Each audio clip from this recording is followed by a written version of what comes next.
Nah ini. Kayak itu kamu mirip nggak sama salah satu ibu atau ayah kamu? Mirip ya. Berarti apa sih zat yang bisa menurunkan sifat? Disebutnya kromosom. Apa itu kromosom?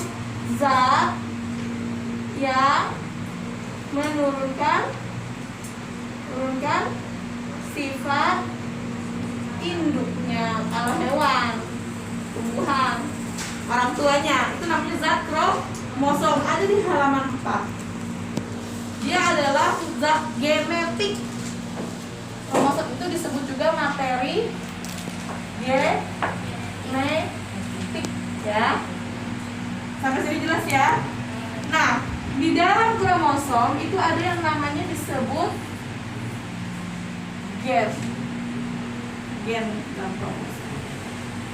Lanjut, di dalam kromosom itu ada 2 sifat, bisa diploid,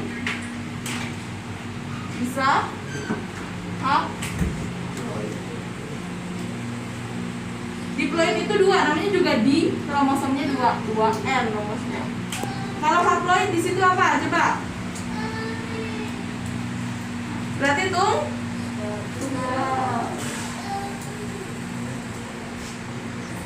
Oke. Lanjut. Kita ke halaman 5, buka halaman 5. Kalau diploid itu berdua, berarti berpasangan nggak dia? Ya. Berarti dia berpasangan. Di bawah, kalau untuk menurunkan sifat, dia ada disebut dengan pembelahan mitosis. Mitosis apa? Pembelahan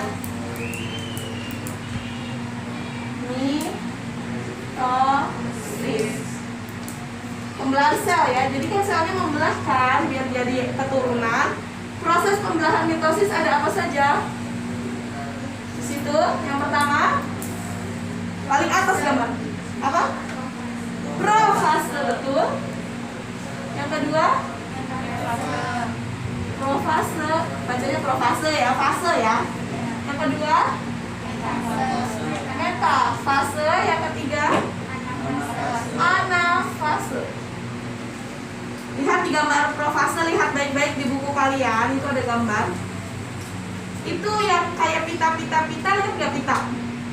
Nah, pitanya bentuknya gini ya nih, kayak gini. Terus gini pitanya, lihat gak? Itu ya. Ini tuh kalau membelah jadinya haploid.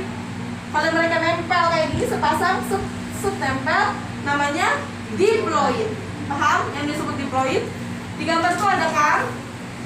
Ada disebut membran inti. Jadi kalau di sini ada gambar, di sini ada garis putus-putus. Dia lihat di gambarmu ya. Ini disebutnya membran inti. Apa? Kalau di fasenya profase, kromosom sudah mengganda kemudian memadat. Cirinya harus ada memadat, harus ada ini intinya. Terus yang kedua, inti mulai rusak. Inti mulai rusak. Kalau taunya rusak gimana, Bu? Lihat nih, awalnya kan membran sel gini nih, utuh. Dia di gambar profase kayak gini kan? Ya. Udah mulai mau pecah kan? Putus-putus kan? Itu namanya inti mulai rusak. Ke bawah, setelah intinya mulai rusak, dia mengalami fase yang namanya metafase. Di metafase itu apa sih yang terjadi? Lihat di gambar. Itu kromosom berjajar di bidang pembelahan. Jadi kalau di ini tadinya kan ngacak, terus dia ngumpul semua di sini. Ini disebut bidang pembelahan. Nah, setiap kromosom ngumpul di sini namanya metafase. Ngumpul katanya gitu. Paham sampai sini? Lanjut. Abis metafase apa? Anafase. Lihat, anafase kromosom bergerak menuju kutub berlawanan. Tadinya kan pita-pita gini. Kan pita-pitanya gini nih. Set gitu ya, pita. Nah, ini banyak kan? Nah, ini membelah. Ini ketarik ke sana, ketarik ke kutub. Ini ketarik ke kutub. Nah, peristiwa mulai apa? Menuju kutub Jadi si ini nih tarik ke sini, ini ketarik ke sini. Itu disebut fase anafase. Udah lihat belum gambar di bukumu yang lebih bagus? Ya, habis fase anafase disebutnya telofase. Telofase itu tadi membran intinya udah pecah. Sekarang mulai terbentuk membran lagi.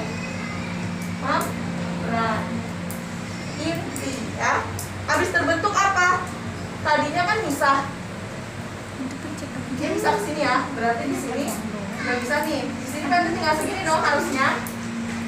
Di sini juga udah tinggal pecahannya. Dia ada lagi di sini. Muncul baru. Jadi tadi ini 1 jadi 2 kan. Nah si ini jadi lagi, sini jadi lagi. Itu namanya fase telofase, artinya terbentuk di diploid lagi. Tadinya kan separoh, jadi gabung lagi. Paham sampai sini? Lanjut. Di bawahnya ada yang namanya sitokinesis. Apa yang disebut sitokinesis? Jadi sitokinesis itu apa, Raffi? Pembelahan sitoplasma pada tahap telofase. Teman-teman, berarti sitokinesis itu apa? Pembelahan sitoplasma pada tahap telofase. Betul. Lanjut, ini disebut pembelahan mitosis atau meiosis? Mitosis. Jadi satu tahap dong ya. Mitosis itu cuma satu tahap, dari sini sampai sini sudah selesai. Kita mau belajar tahap kedua yaitu meiosis, ada di halaman 6. Buka halaman 6 teman-teman. Meiosis adalah pembelahan sel yang menghasilkan 4 anak. Nah, jadi ada 4. Berarti membelahnya berapa kali? 2. Pinter, garis bawahin tuh pakai pensil. Pembelahan meiosis, pembelahan yang menghasilkan 4 sel anak. Di garis bawahi, pakai pensil boleh, pakai pulpen boleh. Biar nggak nulis lagi. Lihat profase 2. Profase 2 itu adalah membran inti mulai rusak menjadi bagian kecil.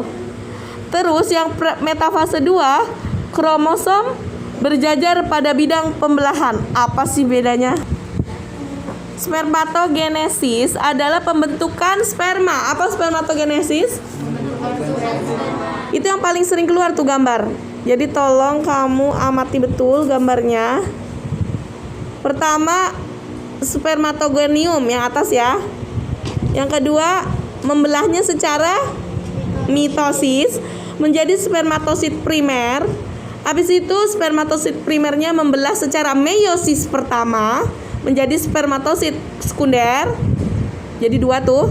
Habis itu ada spermatosit sekundernya itu membelah secara meiosis kedua. Tadi kan kalau meiosis kedua jadi 4 ya. Berarti selnya 4. Benar nggak tuh 4? Tapi yang 4 itu disebutnya spermatid. Spermatid berubah menjadi ada ekornya, itu namanya berdiferensiasi. Oke? Lihat teman-teman semuanya.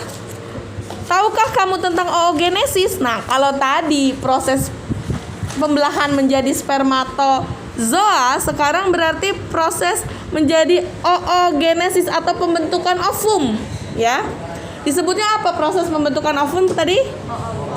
Oogenesis ovum itu nama lain apa sih? Sel telur. Ovum namanya sel telur. Terjadinya di organ apa namanya? Si ovum itu adanya di organ apa yang membentuk ovum? Ovarium, pinter.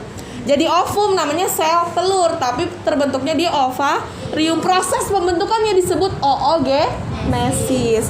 Kita lihat ke halaman 21. Lihat ya, dari atas namanya oogenium. Lihat nggak teman-teman? Dibelah mitosis menjadi oosit primer. Oosit primer membelah menjadi meiosis 1. Membelah proses membelah meiosis 1 menjadi oosit sekunder. Terus oosit sekunder membelah meiosis 2 menjadi ootit, menjadi ovum. Selesai. Ada proses diferensiasi nggak? Enggak lah, itu kan nggak ada ekor. Oke. Dalam siklus menstruasi itu yang pertama ada fase menstruasi, ada yang dipakai hormon FSH. FSH itu follicle stimulating hormone. Fungsinya buat apa sih hormon ini? Hormon ini fungsinya untuk bikin dinding rahim luruh agar terjadi menstruasi. Jadi kalau untuk menjadi menstruasi itu enzim yang dibutuhkan hormonnya adalah FSH. Ingetin. Ya, terus di dalam tubuh kita juga ada estrogen dan progesteron. Estrogen itu fungsinya untuk lihat di situ membuat dinding rahim menebal agar mengalami fase proliferasi. Apa sih tujuannya fase itu? Untuk mempersiapkan tempat untuk melekatnya embrio jika ingin dibuahi. Kalau mau punya anak, estrogennya itu lebih cepat biar dinding rahimnya menebal. Fungsi lain estrogen apa itu? Untuk membuat enzim untuk membuat hormon FSH dan LH. LH ada di situ ya. LH ini diproduksinya terus-menerus atau gimana? Terus diproduksi, tapi dia meningkatnya mendadak pas kapan? Pas ovulasi. Ovulasi tuh udah matang tuh si ovumnya. Tadi kan kita belajar oogenesis kan. Kalau udah matang si ovumnya namanya proses ovulasi, butuh si LH. Jadi ya. Terus yang ketiga itu ada fase namanya sekretori. Apa itu sekretori? Sekretori itu iya, sel telur yang telah diovulasi ditangkap oleh fimbriae. Fimbriae itu yang kayak tangan di dekat rahim itu yang ngambil. Dia bergerak menuju tuba falopi untuk pada saat itu sel telur yang tidak dibuahi bisa jadi pecah, jadi darah menstruasi. Jadi fasenya ada fase menstruasi, proliferasi sama sekretori. Ada berapa fasenya? Apa saja?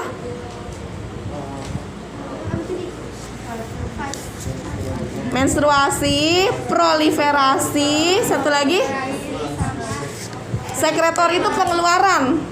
Jadi kalau misalkan si ovum yang matang itu nggak dibuahin, itu kan nggak punya anak, berarti haid gitu, terjadi menstruasi. Kalau dibuahi berarti dia nanti jadi anak gitu. Lanjut halaman 26. Trimester, hamil trimester kan hamil berapa bulan sih? 9 bulan 10 hari ya. Trimester pertama berarti bulan 1, bulan 2, bulan 3 ya. Apa tuh yang terbentuk? Dilihat aja tuh gambarnya. Embrio umur segini membentuknya apa? Trimester kedua gambarnya kayak gimana tuh, membentuk apa tuh? Janinnya mulai membentuk. Trimester ketiga udah ada semuanya, sirkulasi, pernapasan semuanya sudah ada.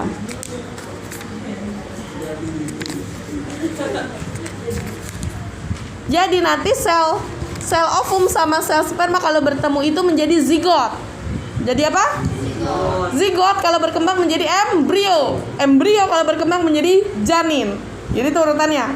Sel telur atau ovum plus sperma menjadi zigot, zigot menjadi embrio, embrio menjadi janin, janin keluarnya jadi bayi.